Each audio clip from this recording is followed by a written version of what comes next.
Eh oui, c'est encore moi. Hier, je vous ai proposé une vidéo sur la grossophobie, dans laquelle j'expliquais le mécanisme qu'il y a vraiment derrière la grossophobie amoureuse de rejet. Malheureusement, pour que cette vidéo soit plus digeste, j'ai dû couper un gros passage de la vidéo. Et aujourd'hui, je vous propose ce passage en bonus. Alors c'est parti.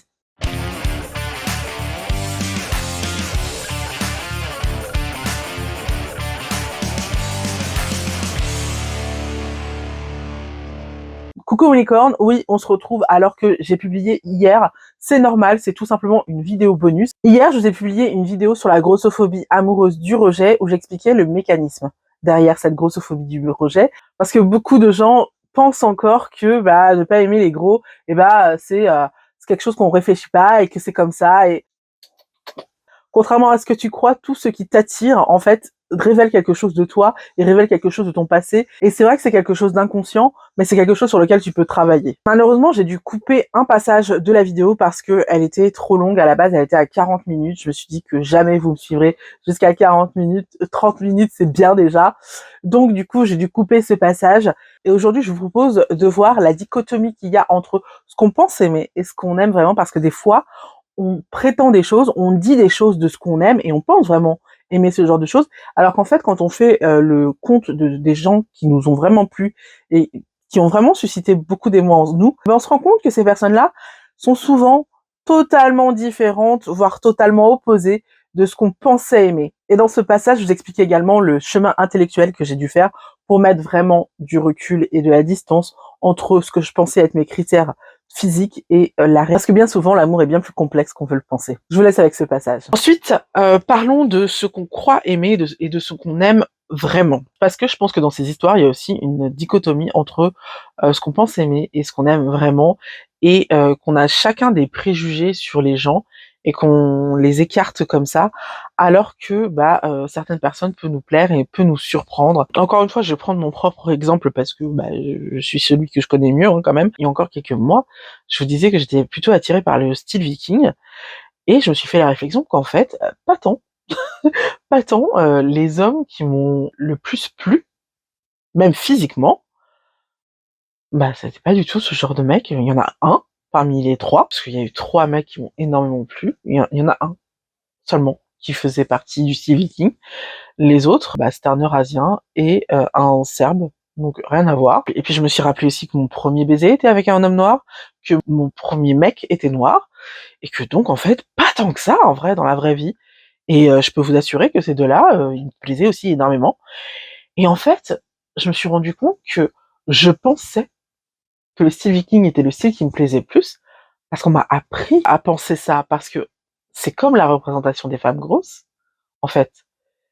J'ai pris conscience que, en fait, le modèle romantique qui nous est servi depuis qu'on est petite, c'est souvent un homme blanc, avec une mèche comme ça, grand, fort, baraqué et tout, mais qu'en fait, des fois, on était surprise par le fait d'être attiré par quelqu'un qui n'a rien à voir avec ça.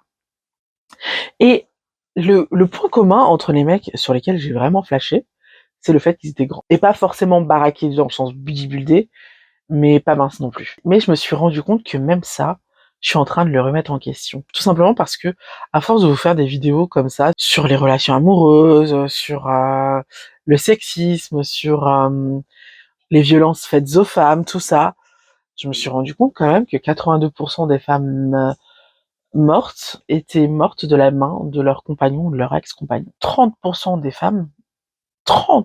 femmes avaient déjà été victimes de violences conjugales. Et donc, je me suis rendu compte à quel point c'était absurde, en fait, d'être attiré. Enfin, après, c'est quelque chose qui n'engage que moi. C'est pas parce que vous pensez pas encore la même chose que vous êtes dans le faux ou autre. C'est ce que je pense moi. C'est la réflexion que j'ai eue moi. Mais je me suis rendu. Mais moi, je me dis que c'est absurde, en fait, d'être attiré par les mecs plus forts que nous physiquement parce qu'on veut se sentir protégé, alors que les hommes avec qui on sort sont ceux qui nous agressent le plus. Parce qu'il y a les violences physiques, mais il y a aussi les violences psychologiques, il y a les violences émotionnelles aussi. Combien d'entre nous se sont fait maltraiter par des mecs, quoi. Du coup, j'ai remis en question ce fait d'être attiré par les mecs grands, baraqués, tout ça, et je me suis dit qu'en fait, c'était presque du masochisme, en fait. Voilà, c'est une réflexion que j'ai eue, et puis il y a eu Tom Holland. Tom Holland, que je trouve absolument sexy à souhait. Il est hot, je le trouve vraiment hot, quoi, vraiment. Et plus je le vois dans des films différents que ceux de Marvel, plus je le trouve absolument délicieux, quand même. Je le trouve absolument sexy. Pourtant, il est plus petit que moi, il est plus jeune que moi, il est baraqué quand même, mais pas non plus de ouf. Il a pas forcément les critères, entre guillemets, qui me plaisent d'habitude, mais pourtant, je le trouve absolument, absolument irrésistible. Vraiment, je le trouve vraiment très, très, très sexy. Et j'en suis venue à me dire, mais parmi les personnalités que je trouve canon, lesquelles avaient tous les critères que je pensais avoir? Aucun. Les hommes qui me font flasher en ce moment, c'est Tom Holland donc. On a aussi Elvis Romero, Zlatan Ibrahimovic, Colin Kaepernick, Jason Momoa, Zach Milo. Aucun de ces hommes n'ont tous les critères que je pensais avoir. Bleu aux yeux bleus, grand, baraqué, mince. Non, aucun n'ont tout ça à la fois.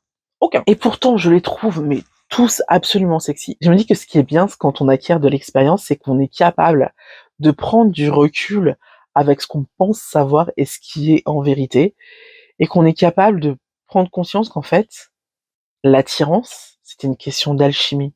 C'était un tout. Et que souvent, on se persuade d'avoir des critères alors qu'on va rencontrer la personne ou les personnes qui vont te faire dire que, mais en fait, ce critère, il pue le caca, quoi. Et sincèrement, je suis vraiment persuadée que la grossophobie, c'est de ne pas être capable de voir le tout, l'alchimie. C'est quand le fait qu'une personne soit grosse soit tellement importante pour toi que tu ne vois pas derrière. Et comme je disais dans ma vidéo précédente, la vérité c'est que c'est plus un problème pour toi que pour la personne grosse qui, quoi qu'il arrive, est la personne exceptionnelle qu'elle est. C'est juste toi qui t'interdis à connaître plus en avant cette personne qui est juste merveilleuse. Voilà.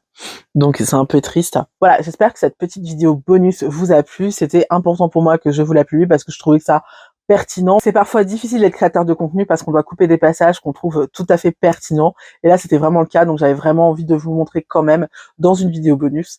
Et donc maintenant, c'est chose faite, je vais pouvoir vous dire à la semaine prochaine, vous faire plein de bisous et vous rappeler de liker, de commenter et de m'envoyer plein de love. Bye bye.